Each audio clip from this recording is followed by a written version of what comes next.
This is a story about a woman, a mother-in-law who loved her son but not his wife.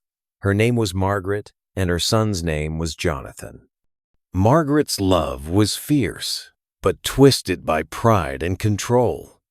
She could not bear the thought of anyone taking Jonathan's attention away from her, especially not a young woman named Clare, who had captured his heart completely. Margaret had always been used to getting what she wanted. She lived in a large, stylish apartment in the city. One she had never truly paid for herself. Her bills, her groceries, even her extravagant vacations, all of it came from her son's hard work. Jonathan worked tirelessly at a law firm downtown, climbing the ladder with the kind of dedication only a devoted son could have. Margaret never lifted a finger, but she always had something to say. Clare was different from Margaret. Sweet, thoughtful, and kind. She did not come from wealth, but she came from love, and she loved Jonathan with every part of her heart. Every time she entered the apartment, Margaret considered hers. She radiated warmth, a kind of light that made the apartment seem smaller, as though Clare's presence pushed Margaret into the shadows. From the first day Jonathan introduced Clare, Margaret's sharp eyes measured everything. Her words, carefully chosen, cut like thin knives. "She's nice, I suppose," Margaret had said, her voice cold. "But you're making a mistake, Jonathan. She doesn't understand your world. She will never fit in." Jonathan smiled politely, brushing off his mother's concern. Clare laughed at her awkward jokes, trying to keep peace, but Margaret's disapproval hung over them like a storm cloud. Margaret's interference escalated. She criticized Clare's cooking, questioned her wardrobe, and made snide comments about her family. "Your mother didn't go to a university like ours. Surely you can do better, Jonathan," she said one Sunday morning as they all sat at the breakfast table. Jonathan's jaw tightened, but he refused to answer. He loved Clare. He would not fight over his mother's jealousy. But Margaret had another weapon: Jonathan's finances. She had convinced him to set up a joint account to help cover her living expenses, claiming it was temporary, a measure of support until she retired. Jonathan, ever dutiful, agreed.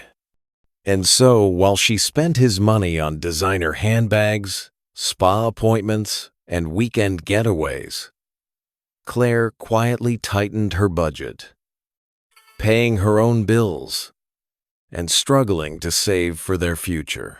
Margaret watched Clare do this and felt her contempt grow. One day, she whispered to Jonathan, "She's trying to control you, Jonathan. You'll see. She's only after your money. Don't let her take everything you've worked for." Jonathan, exhausted by the constant friction, simply nodded and tried to ignore her. But Margaret would not be ignored. She made it her mission to separate them, convinced that only she deserved Jonathan's devotion. It all came to a head one evening at a family dinner. Jonathan had just received a promotion and a substantial bonus.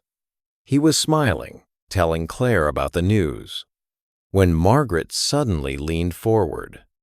"Oh, Jonathan," she said, her tone honeyed but sharp.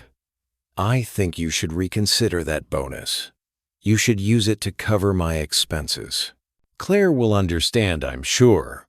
After all, we're family first, aren't we?" Clare's hands froze on her glass of water. Jonathan's smile faltered.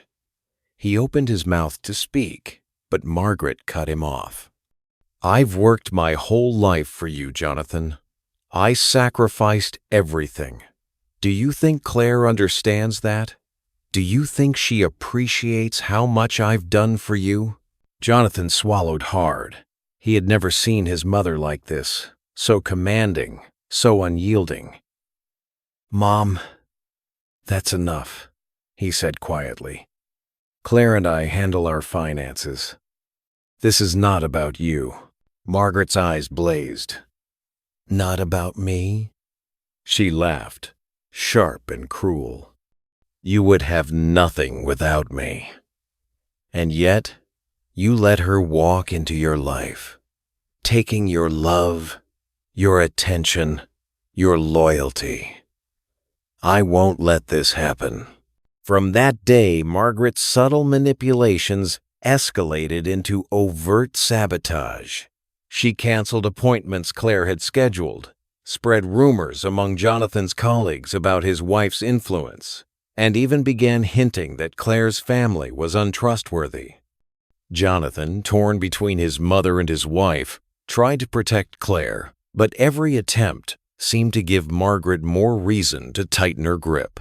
One evening, Jonathan came home to find Margaret at the kitchen table, casually rifling through their bills.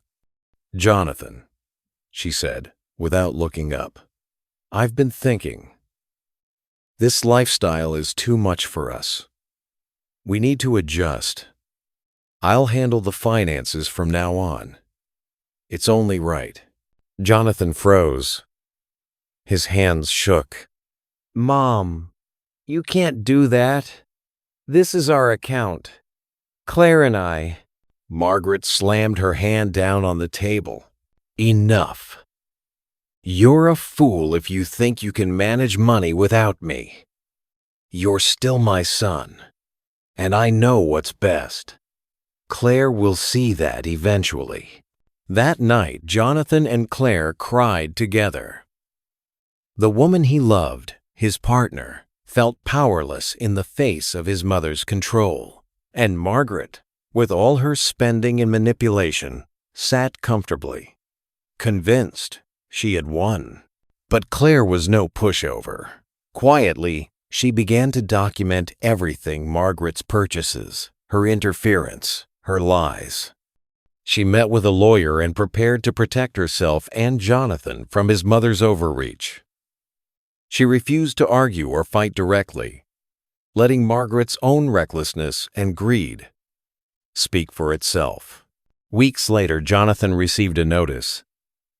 Their joint account was frozen. Margaret had overspent, and the bank had intervened. Jonathan's paycheck no longer flowed freely to pay for her extravagant lifestyle. For the first time, Margaret realized her actions had consequences. Jonathan, supported by Claire, confronted her. "Mom, this has gone too far. We cannot let you control everything. You've crossed a line." Margaret's face, once so confident, faltered. For the first time, she saw Jonathan and Claire united, unafraid of her. I only wanted what's best," Margaret stammered. Jonathan shook his head. "You wanted what was best for you, not for me or my marriage. Claire and I will handle our life together. You are welcome in our home, but on our terms, not yours." Margaret retreated into silence, no longer in control. Claire and Jonathan rebuilt their lives, budgeting wisely, growing stronger as a couple. Margaret, once all-powerful in her son's life, finally faced the reality of her own dependence. It took time, but Margaret began to reflect. She saw her mistakes, the hurt she caused the woman her son loved, and the strain she had placed on her own relationship. And slowly, painfully, she began to learn what true love meant.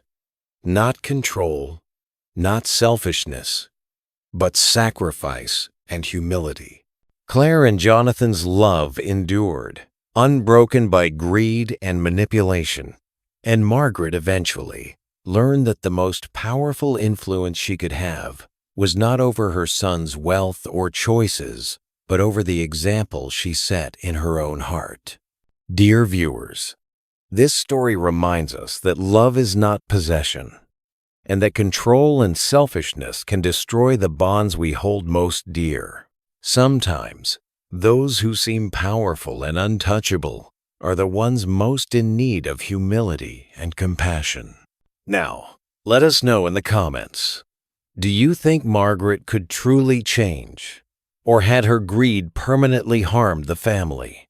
And if this story touched you, please give it a thumbs up, share it with someone who needs to hear it, and subscribe for more stories that move the heart.